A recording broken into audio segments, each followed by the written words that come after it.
I think 10 years is a short end. I don't think that would be agreed upon, but I'm hoping um, that would put me well past Yeah. the mark of requesting resentencing.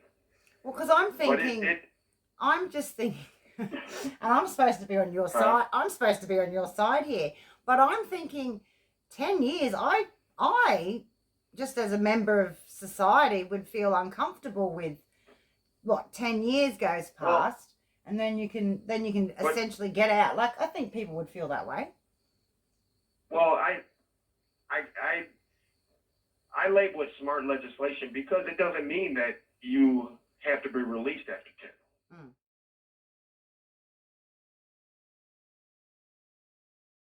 Welcome to another episode of Prison Talk with Jamie Mead Emma Charleston. and in this episode we will be discussing second look sentencing. Second look sentencing is a hybrid sentencing that allows the offender to petition the sentencing judge or court after serving a specified number of years to review his current sentence for a possible sentence reduction or resentencing. This hybrid sentencing proceeding has been adopted by several states. Washington, D.C. Being the most progressive, they put theirs at 15 years. After serving 15 years, if you're serving life or long indeterminate sentence, you can petition the court after 15 years for resentencing. The states, most of the states that have passed second look sentencing have incorporated an age, usually under 26, for late adolescent offenders because of the new brain science, to allow a judge after 20, 30, 40 years to review a sentence based on new science, based on the change of offender. It is going to be or presented by Senator Stephanie Chang and Jeff Irwin in the state of Michigan fairly soon after the draft gets some revisions and certain areas have to be added or revised within the proposed draft bill. And this actually second look sentencing is smart legislation. It's not. It doesn't open a floodgate. Even conservatives, Republicans, most of them support it. The only conflict or disagreement is how many years does a person have to serve before they can petition the court for resentencing. And that usually is what goes back and forth within the legislature. The House and the Senate usually hold discussions on that. I believe the first draft bill in Michigan is going to range at about 10 to 15 years. They're pushing the low end to see what the legislators want to do. So, for example, if you've been sentenced to life without the possibility of parole, and you were under the age of 26, if the draft bill that I saw, if it passes as is, a person would be able to request resentencing after 10 years. Is that my opinion? I was going to say, is that too short amount of time? Do you think? Do what? Do you think that's like a short amount of time? Yes, and that's what I was going to say. In my opinion, I don't think, because Michigan has been a conservative state within the House and the Senate for some time. They've held it for, I think, about 40 years. But the governor has always changed back and forth from Republican to Democrat. But it's always been a tough on crime state, and just as a few other northern states. But I think 10 years is a short end. I don't think that would be agreed upon, but I'm hoping that would put me well past Yeah. the mark of requesting resentencing. Well, because I'm thinking, I'm just thinking, and I'm supposed to be on your side. I'm supposed to be on your side here, but I'm thinking, 10 years. I, just as a member of society, would feel uncomfortable with what 10 years goes Well, past, and then you can but essentially get out. Like I think people would feel that way. well, I I label it smart legislation because it doesn't mean that you have to be released after 10. Mm. The judge you could have a life without parole sentence, or just say a long indeterminate sentence of 40 to 60 years. Yeah. And you petition after 10 years for a resentencing. The judge could say, you know what, your 10 years, you've earned a bachelor's degree, you have no tickets, you've participated in every program that you could get in, and I'm going to reduce your sentence now to 30 to 60 years. Yeah. And they could just knock off 10 years and recommend that you petition the court again in 10 years. Yeah.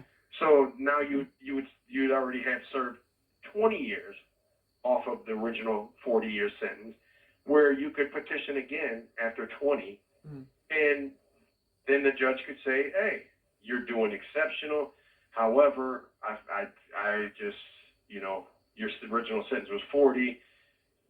I'll give you 22 years. You have another 2 years before you see the parole board." Yeah. So it just gives the judge discretion based off of the offender. Yeah. And just because you can see the parole board, does that necessarily mean does that necessarily mean that they would then get out in 2 years' time, or would it then be still be?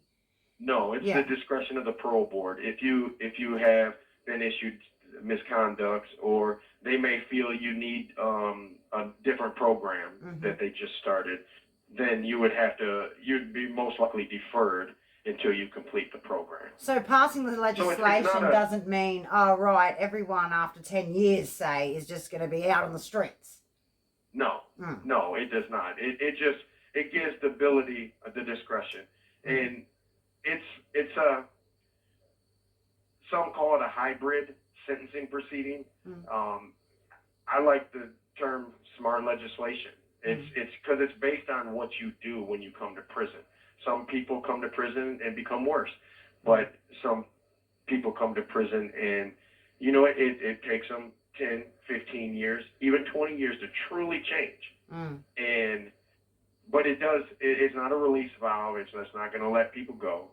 But it does give relief to corrections, because especially Michigan has kept prisoners for 40, 50, 60 years. Yeah. And the reason why it's a really good legislation that's going to be proposed is because when Miller versus Alabama made it retroactive for the juveniles, and when I say juveniles, it's 17 and under. Yeah. When the U.S. Supreme Court ruled in that case, and it allowed all the juveniles to go back and be resentenced, majority of them was sentenced to a number of years.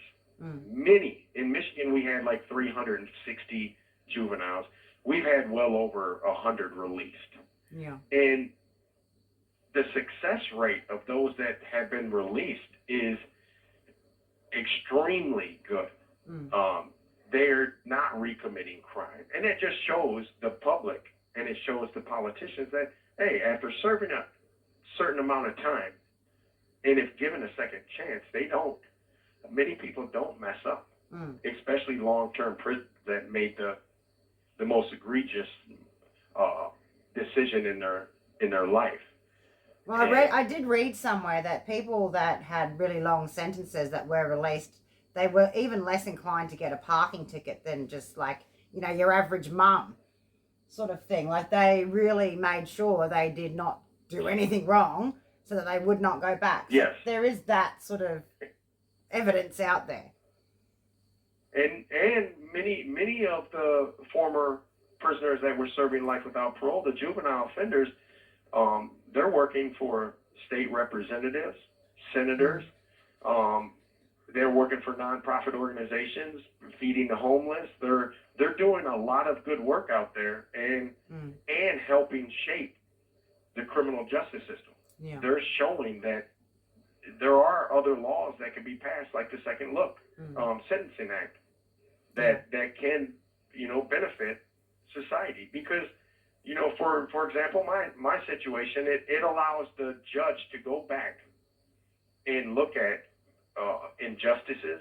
It allows the judge to go back to look at actual innocence if there is sufficient evidence for an actual innocence claim. However, it's not enough to get the case reversed. Yeah. But there is, doubt there.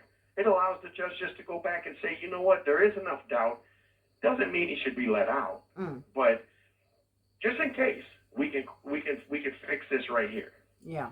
And I think that's a tool that the criminal justice system, the judges need, because it allows them that discretion again. Yeah. And, just like in my case, my judge said if she had the discretion, she would have only sentenced me to 12 years as my co-defendant received. And now I've been incarcerated for 30 years. And she said because of the mandatory minimum of life without the possibility of parole, it gave her no discretion to sentence me according to my culpability. But the second look sentencing would allow me to petition the court and say, hey, I've served this amount of time. I've earned a bachelor's degree. I've completed these. I'm in a master's degree program. I haven't had any misconducts issued against me in some time. I have viable employment waiting. I have housing. I have support. Yeah. It allows me to go back and be given that second chance. And there's obviously on my conduct, not based. I was going to say based on your behavior, based on your track record, not just the fact that you have 1 minute remaining. Not just the fact that you had a life without parole sentence.